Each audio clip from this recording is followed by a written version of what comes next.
जब इंदिरा गांधी जी बाहर उठी थी तो क्या वो अकेली नहीं थी? तो ये छोटे छोटे सरकारी स्कूलों से खोलने से कुछ नहीं होगा। बोर्ड्स लगा दी तो इसका मतलब ये नहीं कि हमारे बच्चों को शिक्षा मिल गई। हर विधायक को बहुत अच्छा फंड मिलता है, 5 करोड़ से लेकर के ज़्यादा ही फंड मिलता है। अंदर जो है दिलों में दर्द को जानिए तो सही, क्या ये सीवर में जो गंदा पानी लग करके जो घरों में जा रहा है क्या वो ये ठीक नहीं हो सकता?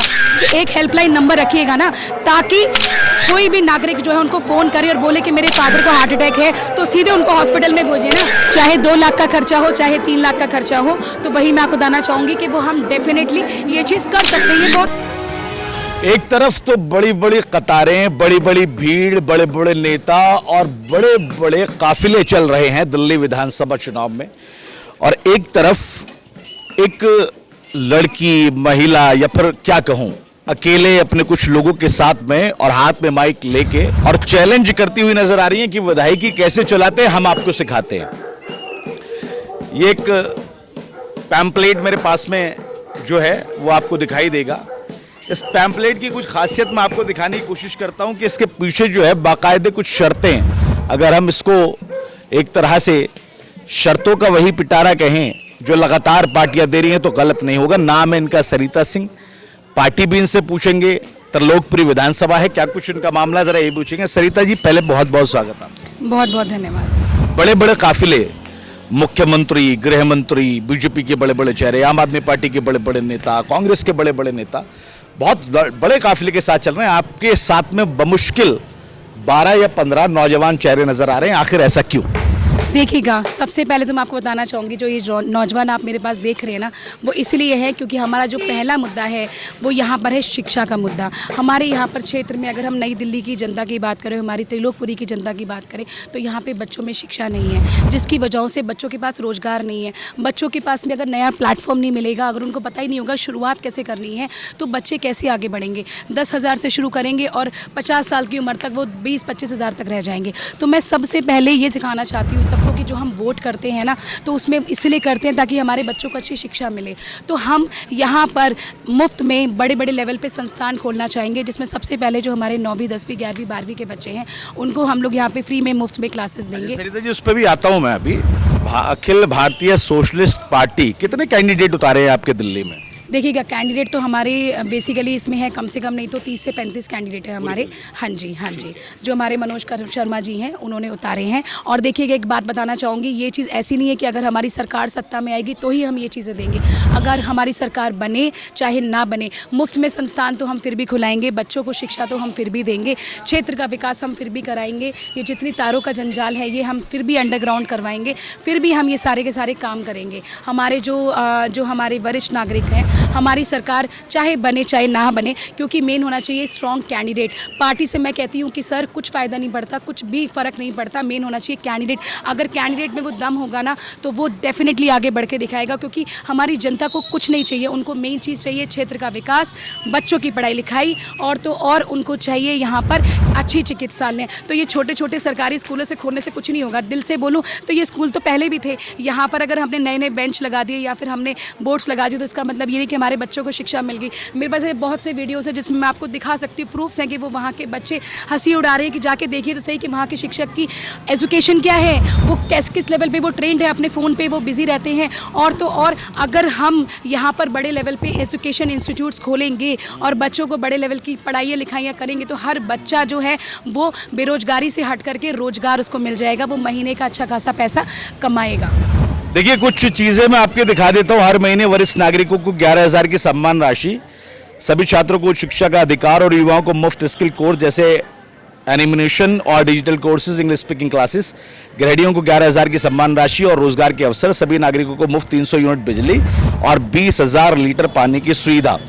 सरिता जी कैसे होगा? 30-35 कैंडिडेट आपकी पार्टी ने उतारे हैं, सरकार बमुश्किल बनेगी, जीत आप सकती हैं और भी कैंडिडेट दे सकते हैं, लेकिन अगर आपकी सरकार ही नहीं होगी तो फिर कैसे होगा ये तमाम? देखिएगा, मैं आपको एक चीज़ बताना चाहूँगी, मैंने बहुत बारीकी से जांच करी है इस चीज़ में। हर विधायक को बहुत अच्छा फ़ंड मिलता है, 5 करोड़ से लेकर के ज़्यादा ही फ़ंड मिलता है। तो अगर हम चाहेंगे कि हम बच्चों का अगर विकास करने का सोचेंगे, तो मुझे बहुत अच्छी सी नॉलेज है क्योंकि मैंने लंदन से MBA किया है। हम लोग यहाँ पर मुफ्त में जो है संस्थान खोलेंगे, जिसमें हम चाहेंगे कि हर बच्चे को शिक्षा मिले। मेरे पास हर तरीके का ट्रेनर्स अवेलेबल है क्योंकि मैंने ऑलरेडी अपनी IT कंपनी खोल रखी है Marvellous and Tech Private Limited में, जो कि न्यू अशोकनगर में है। और तो और already I am working as a territory head in Frankfurt air hostess training institute. तो मुझे हर चीज़ का नॉलेज है, मेरे पास हर चीज़ों का पता है कि नौकरी जो .com होता है, वहाँ से हम कैसे अपने ट्रेनर्स को लेकर आएंगे और हम लोग उनको हर महीने का अच्छा डेवलपमेंट देंगे, पैसा देंगे, जिससे वो हमारे बच्चों को पढ़ाएंगे। हम लोग एक बैचेस में 30 से 35 बच्चा रखेंगे और बच्चों के अंदर स्किल्स डालेंगे, because English is very important, personality is very important, grooming is also very very important. मतलब आप ये कह रही हैं कि केजरीवाल सरकार जो पिछले 10 साल से, तीसरी बार तो बनी है खैर 49 दिन की थी, जो 10 साल से जल्दी उन्होंने काम नहीं किया शिक्षा पे, पानी पे, सड़कों पे, रोजगार पे, महिलाओं के वृद्धि पे, बूढ़ों पे, इन पे काम नहीं किया। देखिए, मैं ये बात तो सीना ठोक के बोल सकती हूँ कि एक बार आप जाकर के अंदर जो है दिलों में दर्द को जानिए तो सही। वहाँ पे अंदर इतने परेशान हैं लोग, अंदर जो है वो वहाँ पे सीवर में गंदा पानी मिल करके बाहर जो है बच्चों के घरों में जा रहा है और मेन चीज़ हो रही है कि बच्चे बीमार भी हो रहे हैं। तो क्या ये सीवर में जो गंदा पानी लग करके जो घरों में जा रहा है, क्या वो ये ठीक नहीं हो सकता? कोई बड़ी बात नहीं है, कोई बड़ी बात नहीं है। और तो और सरकारी स्कूल खोलने से मैं वही बोलना चाहूँगी कि सरकारी स्कूल खोलने से कुछ नहीं होगा। आज मैं केजरीवाल जी को यही बोलना चाहूँगी कि केजरीवाल जी, सिर्फ सरकारी स्कूल्स खोलने से कुछ नहीं होगा, ये छोटे छोटे मोहल्ले क्लिनिक खोलने से कुछ नहीं होगा। आप टाइप्स करिए ना हॉस्पिटल्स के साथ में, ताकि अगर किसी को दिक्कत हो तो एक हेल्पलाइन नंबर रखिए ना, वहाँ पर अगर कोई फ़ोन करे और उनको बोले कि सर हमारे जो है जो पेरेंट्स। ऐसा लग रहा है आप बोल रही हैं, चेतावनी दे रही हैं आप केजरीवाल? दे रही हूँ, डेफिनेटली दे रही हूँ। और उनको मैं यही बोलना चाहूँगी कि एक हेल्पलाइन नंबर रखिएगा ना, ताकि कोई भी नागरिक जो है उनको फ़ोन करे और बोले कि मेरे फादर को हार्ट अटैक है, तो सीधे उनको हॉस्पिटल में भेजिए ना। चाहे 2 लाख का खर्चा हो, चाहे 3 लाख का खर्चा हो, तो वही मैं आपको बताना चाहूँगी कि वो हम डेफिनेटली ये चीज़ कर सकते हैं। ये बहुत नॉर्मल चीज़ें हैं। बट देखिए, मैं आपको एक चीज़ बताना चाहूँगी, अगर हम चाहते हैं कि 70 के 70 जो हमारे प्रत्याशी हैं वो विधायक का काम कैसे करें, तो नॉर्मली क्या होता है ना कि जो विधायक बन जाते हैं, अब जाके देखिए ना, 5 साल हमने रोहित मैलोरिया को दिए, तो उन्होंने आकर के यहाँ पर काम क्या किया, किसके पास जाकर के उन्होंने उनके दिल का दर्द को जो है समझा। यहाँ के ही जो है उनकी जनता, जिन्होंने त्रिलोकपुरी की जो जनता है, उन्होंने ही मुझे बताया कि मैम हम कई बार उनके कार्यालय में गए, लेकिन उनके कार्यालय में वहाँ पे कोई नहीं मिला। वो हर समय वहाँ पर बिजी रहते थे, वो हमसे बात भी नहीं करना चाहते थे। अभी हम देख करके आए हैं कि बहुत सारे गड्ढे जो है यहाँ पर खड़े हुए हैं और जिसमें कि कूड़ा करकट है, जो बहुत सारी परेशानियों का इसमें कारण बन रहा है। आखिरी सवाल, त्रिलोकपुरी की जनता भरोसा कैसे करेगी आप? देखिए, अगर मैं आपको बात करूं तो जैसे जैसे मैंने प्रचार किया है, तो यहाँ पर हम देख रहे हैं कि सबसे बड़ा सपोर्ट हमें जनता का ही मिल रहा है, क्योंकि उनको अब दिख रहा है कि इस बार कोई ना कोई तो तहलका मचाने आया है, इस बार तो कोई ना कोई लहर उठाने आया है। जब इंदिरा गांधी जी बाहर उठी थी तो क्या वो अकेली नहीं थी? क्या उनके साथ में 15, 16 या 20 प्रत्याशी नहीं थे? लेकिन अगली बार जब वो प्रॉपर वे में बढ़िया जो है लेवल पे आई थी, तो पूरी दुनिया, पूरी की पूरी हमारा जो देश भारत है, वही बड़े थे ना। अब मैं आपको एक चीज़ बोलना चाहूँगी लास्ट में, कि मैं उस देश की नागरिक हूँ जिसके होठों में गंगा और हाथों में तिरंगा है। वो देश जो कभी सत्यम शिवम सुंदरम, जो कभी वंदे मातरम, जो कभी पंजाब सिंध गुजरात मराठा द्रविड़ उत्कल बन गया है। मैं उस देश की नागरिक हूँ जो हर ठुकराए हुए की शरण स्थली बन जाता है और परदेशियों को भी अपनी ब्रदर एंड सिस्टर कहलाता है, ब्रदर एंड सिस्टर कहलाता है। यही देश की रणभूमि भारतवर्ष कहलाता है, भारतवर्ष कहलाता है। जय हिंद, जय भारत। मैं अपनी त्रिलोकपुरी की जनता और इनफैक्ट पूरी नई दिल्ली की जनता को यही बोलना चाहूँगी